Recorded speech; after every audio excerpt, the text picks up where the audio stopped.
Hello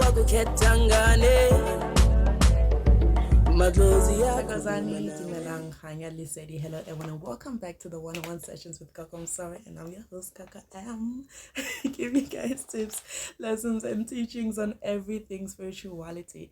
Okay, so today I'm very excited. I'm gonna be talking about one of my favorite type of spiritual gift, which is a Sanusi. It's always been something that I've always been interested in, because honestly speaking, I feel like it is out of this world, even though I'd say that there are certain things that I'm still yet to learn about this particular gift. The knowledge that I have right now, I am more than happy to be sharing it with you guys, right? So the first thing that comes to everyone's mind when we talk about a Sanusi is Ubaba Kweromuntor, may he so rest in peace. And yeah, I mean, he is the perfect example of what it is that we're going to be talking about, especially for African people. Yes, there are other seers in the world and whatnot, but as in terms of a Sanusi, or rather looking at a seer in the traditional or African method of it, he is the best example of it, right? So first things first, I'm going to talk about what a Sanusi is, and secondly, I'm going to talk about the duties of a Sanusi, and also in the pose of talking about all those things, I'm going to talk about certain times in history whereas Sanusis were explained in order to actually give you guys understanding on what exactly is this, who exactly are these people, and what about these people is chosen to say, well, you are the one who has to have this particular type of knowledge because their knowledge is out of this world. Anyways, a Sanusi is the highest hierarchy of African healing. This is someone who has a very high level in African healing, very high knowledge, very knowledgeable individuals, and this is whereas the person can be a seer, a foreteller, a prophet, a sangoma, but also they are all of these things at once, and then at the same time they could be one of these things at once. But in whatever department that they are in their highest level of the spiritual knowledge or enlightenment in whatever teachings that they are given by their ancestors, by their forefathers, and by God, right? They can tell you exactly what will happen and when it will happen. So these are people that go into things into details, right? So don't let this be confusing in the sense that you say Sanusi as a prophet. These two are different things. A prophet can only see to a certain extent. A Sanusi sees things to a deeper extent. Hence, that is why they can tell you everything in details, when it will happen and how it will happen. This is something that is not given to everyone with a spiritual gift. And these are people that can also tell you names, details, descriptions, everything in details that you will need to know in terms of learning or understanding certain messages that are being sent to you. Let's say, for example, there's gonna be a fire at home at this particular day and time. So this person, when they are shown this particular thing, they will give you every single details up to the T of what exactly caused it, right? But it's deeper than that, right?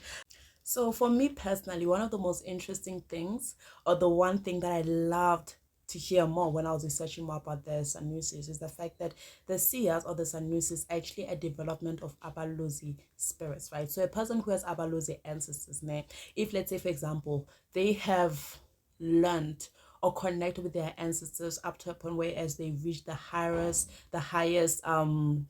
enlightenment in terms of their spirituality or spiritual gift and knowledge, then this person is most likely to actually end up becoming a Sanusi if the ancestors and God wish that they are. Because understand at the same time, just like every other gift, you're born with it. You don't just wake up and become one, meaning that even when you have an Abalozi gift, you might find that only in your next lives, if you do believe in reincarnation like I do, that is where as you'll be able to enter into your Sanusi journey.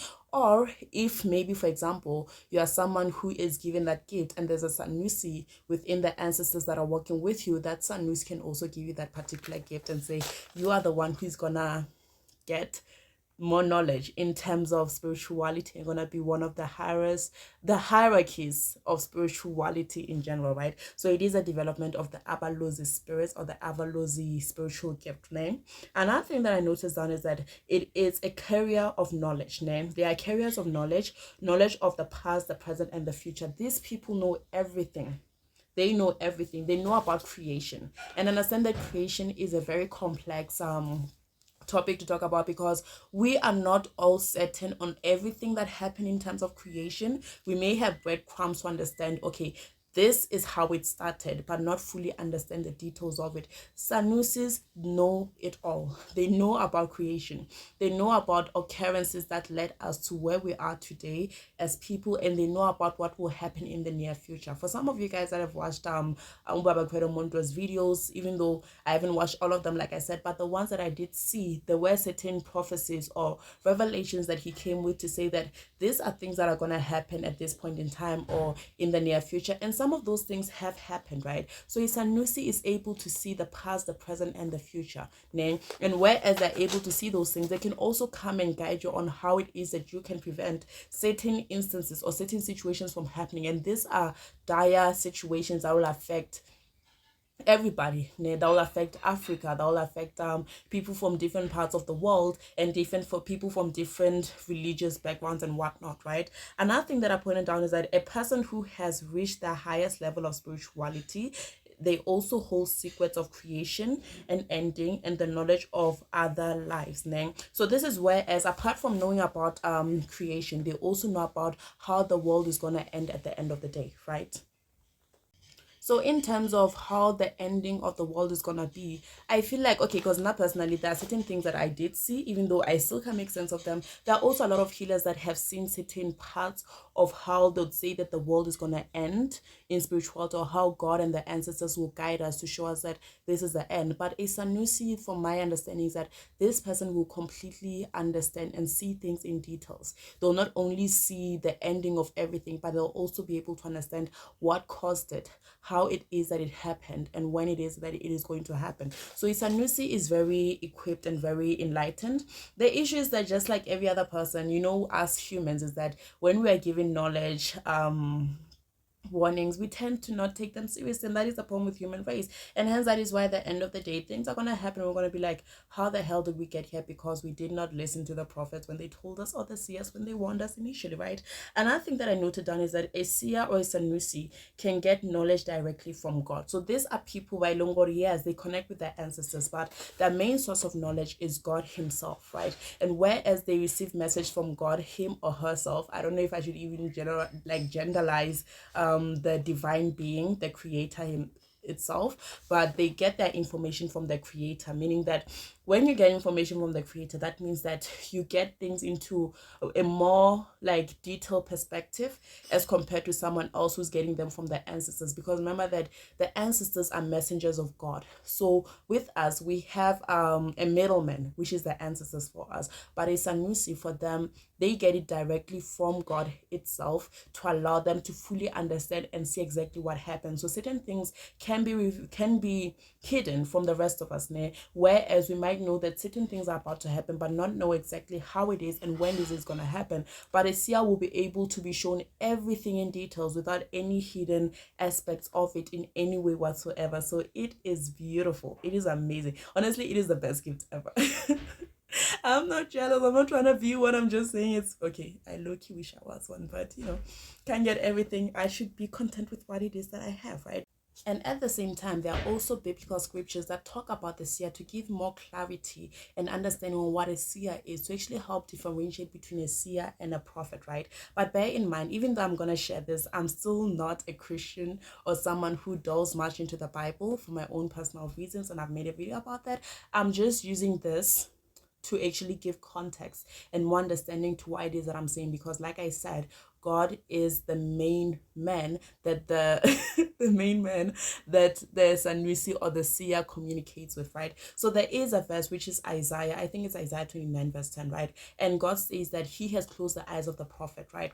Meaning that the prophet will not be able to see everything in details. There are things that God will hide from the prophet, but only the seer will see these things. And God clearly intends for the seer to see all these things and gather all the knowledge that God wants them to see, along with certain secrets that even the prophet is not allowed to see. So only the seer will be able to fully understand and see and grasp certain things that God has put into fruition, or God is about to put in fruition into the world that we live in today, right? So that is just to give us more context on a seer and how different they are to prophets and sangomas and other types of spiritual gifts, because them being the highest spiritual gift that a person can have, they are the ones that are able to see the secrets that are hidden from most of humanity, because spirituality in general is something that is hidden from us. Ne? We are only given breadcrumbs, and the breadcrumbs that we get are the ones that we are able to share with everyone else. But a seer then sees everything in details. But as a seer,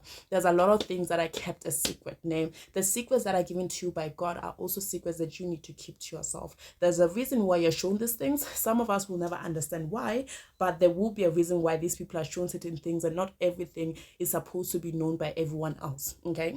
And in more context of this verse that I actually just shared, it is also actually to show that when God does show the seer certain thing, it is actually so this person can understand the guidance of God in that particular moment in time. Ne? It is also there to emphasize that the seer is everything, because the prophet is the eyes. From my own understanding and from the teachings that I have understood throughout the years, the prophet is the eyes. Name. So when God covers the eyes of the prophet will not be able to see. But given the fact that the seer is everything, he's the head, the mind, the nose, the lips, the touch, the feeling, the emotion, everything. The feet, it's themselves. Okay, I'm stretching it a little too much, but you know what I mean. In the fact that the seer is everything, then they are in possession or at a point in their life or in their spiritual life, whereas they are able to understand everything or understand the details of everything that is given to them. So there are other verses in the Bible that give more clarity in terms of the seer and understanding what the seer is.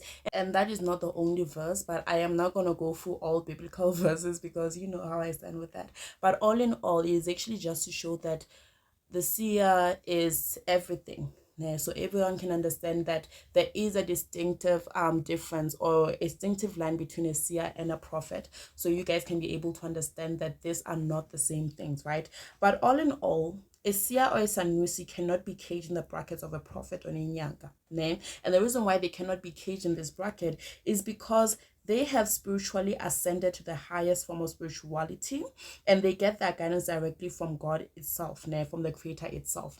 And whereas they get their information from the creator, this is a person who's authorized by God to be able to see with spiritual eyes the things that God has hidden from everyone else. No, when I'm talking about spiritual eyes, I'm not talking about this eyes. I'm basically talking about the spiritual eye, which is the third eye. But theirs is more advanced than ours because they are people that have walked through from consciousness in a more deeper level, reaching different dimensions that some of us haven't been able to in ever, like in existence, right?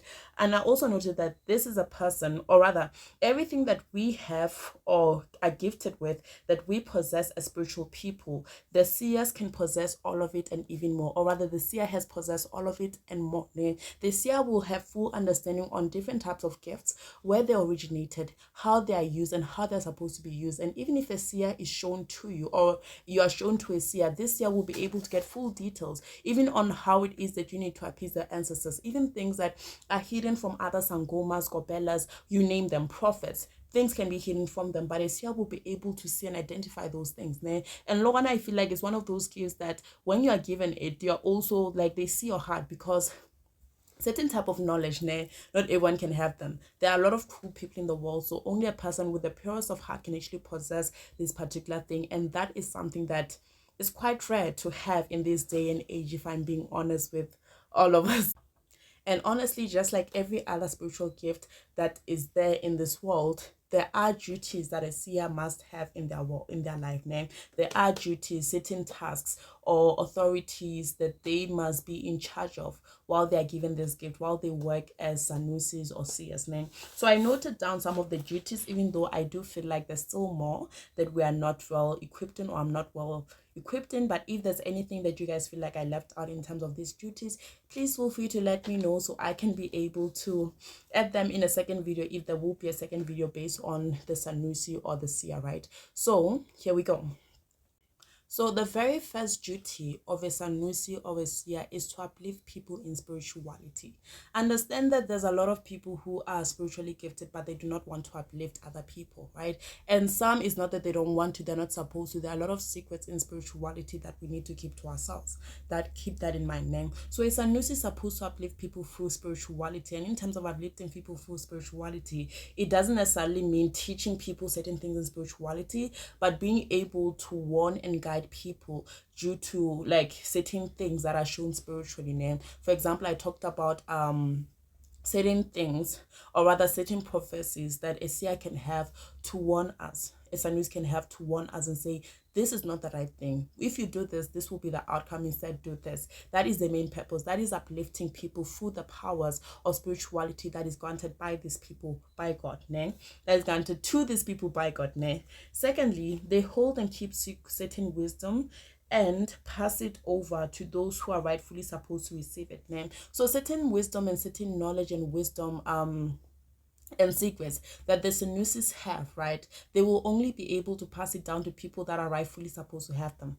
So these are people that are also gifted with this particular gift, because just like every other gift, as much as they are connected with God and the ancestors, or basically God or the creator itself, then at the end of the day, there are certain things that they will need to learn, even if they learn this information from other Sanusis, but they need to learn these things and then keep them, because a Sanusi cannot leave the earth without passing down certain wisdom to the next person to pass on to the next generation. This is to ensure that certain things are not lost in history, because if you look at Africa in general, there are so many things that we are not knowledgeable in, so many things were lost in history. So their main purpose is to make sure that certain things are not lost in history, that at the end of the day, the African people, or other people from other races or traditions in general, can fully understand or gather certain knowledge that they are supposed to, right? Number 3, they keep traditional and spiritual artifacts. Name. So there are certain ornaments, artifacts, things of spirituality and tradition that the Sanusis will have in their possession. Name. And yes, these things, when they are about to pass over, they give them to the next person who inherits this gift. But the main purpose is to keep these things safe, to ensure that tradition and spirituality is not lost throughout the ages, or rather throughout history in general, right? Number 4, they keep safe the sacred history, culture, myth, legends of creation, spirituality, and the earth. So like I said, there's certain knowledge that we will never have, especially the knowledge of creation and the knowledge of the end of times itself. Even though we might have the Bible that gives us breadcrumbs of everything, the breadcrumbs are not everything that is going to happen in details. There's still more to it. So they are the ones that actually have this knowledge and keep it sacred and safe, along with certain myths. Because one thing that I know, God, everything that we see as a myth existed at a certain point in time. Because for a long period of time, we saw mermaids as myths. But now that we're going into this awakening stage, we're starting to understand that this is not a myth. These are things that actually exist, and these are things that our ancestors and forefathers were in full connection with at a certain point in time. And for certain reasons, right now, they are not out there for us, or hence that is why we see them as myth. For example, we also have aliens now that the world is coming through with issues about aliens existing and whatnot, and a lot of people said that they were myth, but I knew they were real. But that is all I'm trying to say. Everything that is a myth was once a legend, and a legend was once something that really exists. It's just that over time, we as people tend to forget certain things about our history, or certain aspects of history are not passed down to us. And when we find certain artifacts or drawings or indication of those things, we just see them as myths or things that never really existed. But in reality, everything that is a myth, in my own perspective, did exist at a certain point in time. Number 6, they can connect and converse with spirits, guiding and protecting those sacred spaces. So there are different spaces of spirituality. We have spiritual rivers, we have spiritual mountains. We've spoken about them. We've talked about them in detail so many times.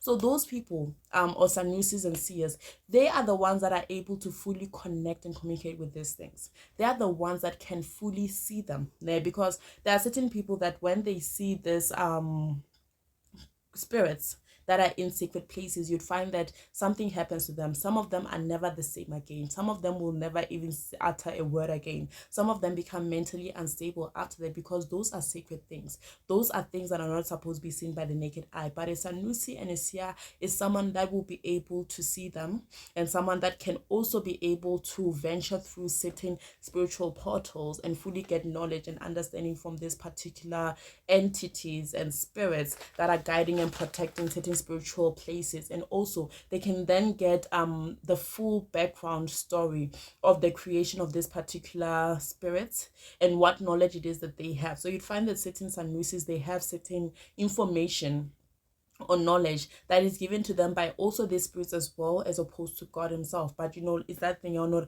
God did guide them to give this information to the Sanusis at the end of the day, or the creator. I feel like saying God just makes it sound more religious and like, yeah, Christian, whereas I'm just talking about the creator, the universe itself, right?